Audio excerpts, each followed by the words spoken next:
Have you ever felt unsatisfied after finishing a movie, feeling like something else should have happened during the beginning, middle, or end? A way to stop your script from sounding like that is using Chekhov's gun rule. Chekhov's gun rule is a technique used by filmmakers all around the world.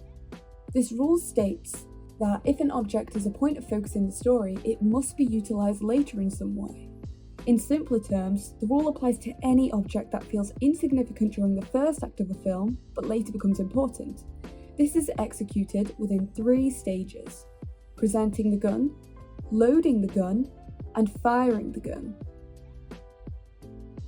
There are many great examples of the use of Chekhov's gun rule, one of these being Hot Fuzz. During the first act, Danny, an amateur cop, asks Angel, an experienced officer, 3 questions: if he had ever fired 2 guns simultaneously, ever fired a gun in the air, and if he'd ever fired a gun during a car chase. Eventually, during the climax of the movie, Angel can be seen doing all of these actions. Foreshadowing is another great technique to use in your script.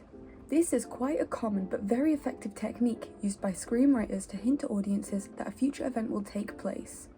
This can be executed in 2 stages: talking about the future and the future happening. My favourite use of foreshadowing has to be in Shaun of the Dead. Edgar Wright uses this technique over 10 times in his movie, one of these being when the zombies are trying to get into the Winchester pub and we see a sign next to the front door that says there's a pool knockout comp. Later, when John becomes a zombie, we see the characters fight him off with pool cues. A lot of times foreshadowing is used even when the audiences don't know it. It doesn't have to be apparent. But choosing the right technique can be difficult, and it all depends on how your story is structured. Thank you for watching.